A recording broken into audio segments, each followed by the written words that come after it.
한 주간 기독교계 이슈를 살펴보는 시간입니다. 기독교 연합신문 이현주 기자와 함께하겠습니다. 안녕하십니까? 안녕하세요. 네, 사립학교법 개정안이 지난 8월에 국회를 통과했고 최근 시행령 입법 예고가 시작됐다고 들었는데요. 어떤 내용인가요?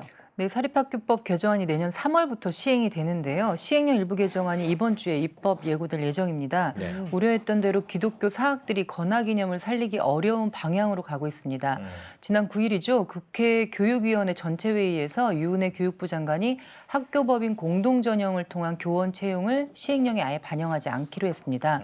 건학 이념에 따른 특수 교과목 교원 선발도 당초에는 예외로 해주기로 했는데 이것도 빠지게 될지 입법 예고를 확인해 봐야 할 것 같습니다. 네, 기독교계가 네트워크까지 구성해서 반대 목소리를 높였는데 정확하게 어떤 부분이 문제인 건지 설명을 다시 한번 해주시죠. 네, 쉽게 말하면 사학은 각자의 건학 이념이 있습니다. 네. 기독교 사학은 기독교 신앙으로 학생 인재를 육성하는 데 목적이 있는데요. 이런 설립 목적 때문에 가능하면 기독교인 교사, 그러니까 건학 이념을 실현할 수 있는 교사를 채용해 왔겠죠. 네. 그런데 개정안이 시행되면 교사 선발권이 시도 교육감에게 넘어가게 됩니다. 건학 이념을 실현할 수 없는 교사를 채용해도 막을 수 없는 이런 상황이 생긴다는 점을 기독교계가 우려하고 있습니다. 예. 네, 복음을 근간으로 하는 건학 이념이 실현될 수 없다라는 주장이 계속 나오는데 자세히 좀 짚어주시죠.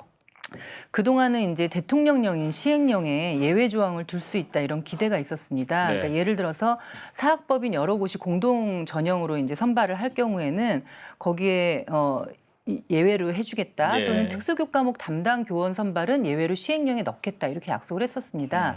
그런데 이번에 유은혜 교육부 장관이 이걸 넣지 않겠다고 한 거죠. 그동안 전교조에서는 객관적인 임용고시가 있는데 굳이 학교법인 공동전형을 실시할 수가 없다 이런 꼼수가 불공정 채용 의도가 아니겠냐 이렇게 반대의 목소리를 높였는데 받아들여진 겁니다. 네.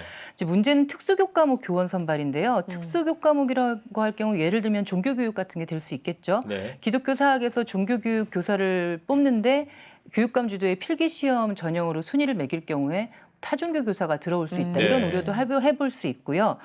그리고 교육감의 성향에 따라서 이 필기시험에서 젠더 이데올로기나 동성애 합법화와 같은 내용을 다룬다면 여기에 대해서 어떤 반대하는 입장을 표한 기독교 가치관을 가진 교사들은 또 불이익을 받을 수 있지 않겠나 네. 이런 여러 가지 우려들이 나오기 때문에 예. 기독교 사학들 또는 기독교계에서 사립학교법 개정안 자체가 개약이다 철회하라 이렇게 목소리를 높이고 있는 겁니다. 네, 만약 이대로 시행이 된다면 기독교 사학들이 이 건학 이념을 실현하기가 어려워지겠다 이런 생각이 드는데 그럼 어떻게 대응 방법 같은 것들은 없습니까? 어떻습니까? 일단 가장 중요한 건 이런 문제 나올 때 한국교회 제발 좀 한 목소리를 좀 냈으면 네. 좋겠는데요.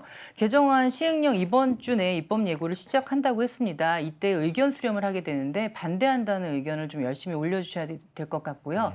또 사학법 개정이 사학의 자율성과 교육의 자주성을 침해한다는 내용의 위헌 소송을 준비하고 있는데 좀 철저히 준비를 했으면 좋겠습니다. 예.